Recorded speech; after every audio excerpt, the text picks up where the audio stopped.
And joining us now, Fox News contributor Mary Katharine Ham, host of the podcast Getting Hammered. It's interesting about that point about RFK Jr. not being able to get off the ballot, because the Democrats were able to just switch out Biden for Kamala Harris and nobody said a word.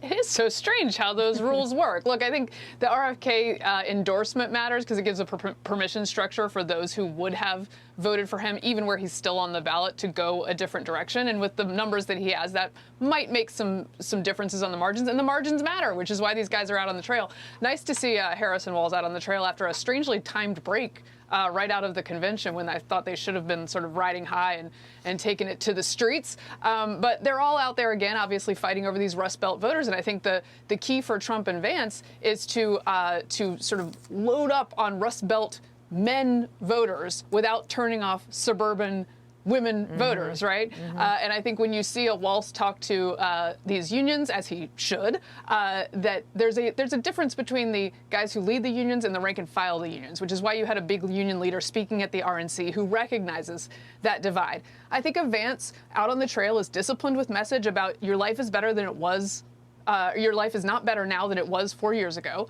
And he can deliver that message with a tone, I think, that wears pretty well. The sort of first impression of him and the memification of him have been unkind, but his actual performance, pretty decent on these stump events. You know, Mary Katharine, I was looking at some of these polls, and there really hasn't been this big bounce out of the DNC. There have been states that have closed, and they are expressing a little confidence in places like Georgia and North Carolina. The Harris-Walz team is. But there wasn't this major bounce from the DNC.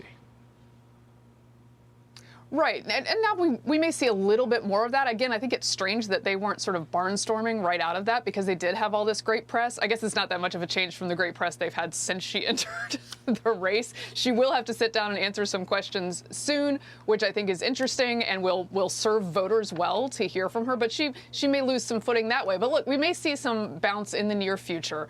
But it does not feel like she has broken open this race, which one would think, when given the choice between Biden and Trump, a bunch of people were like, look, we want anyone but. Okay, here's anyone but. And with the coverage she's had over the last month, I would maybe expect to see her with a little bit more of a cushion than she has right now. So it's going to be down to the wire. These folks are going to have to be working hard for every vote. I think that her bounce actually was baked in when it was announced that she was going to take over for Biden.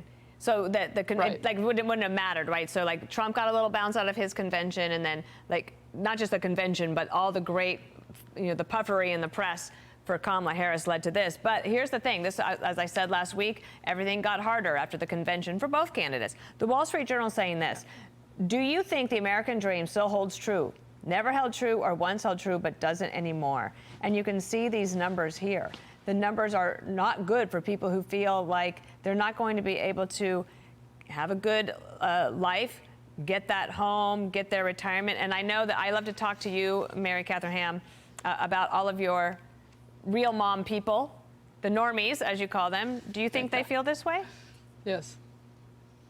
Well, look, I think life is harder and it feels like it's getting harder, right? And people make their purchases every week trying to feed their kids. I'm feeding 4 of them. You see the prices go up. You can see it if you're using Instacart or a Walmart app or whatever you're using. And you look at the taxes on your home, or you look at trying to buy a home. And yes, things feel more out of reach. And you look at your kids and you go, is it going to be completely out of reach for them? I think this is a fairly normal set of concerns in the suburban areas where both of these campaigns need to be wooing people. And it's sad, but it's a real thing. It's one of the challenges of this campaign is to be a happy warrior, as both sides are attempting to be, while also pointing out, hey, things don't feel great, because you cannot tell people that things feel awesome when they do not. They know what's happening in their real lives, and too often the Harris, Walz, and Biden before them tried to say everything's great. Now Harris weirdly is saying everything's terrible. Let's turn the page to me, who is part of the administration. Yeah. All right, Mary Katharine. It's quite a trick. Thank you. I'm Steve Ducey. I'm Brian Kilmeade. And I'm Ainsley Earhart. And click here to subscribe to the Fox News YouTube page to catch our hottest interviews and most compelling analysis.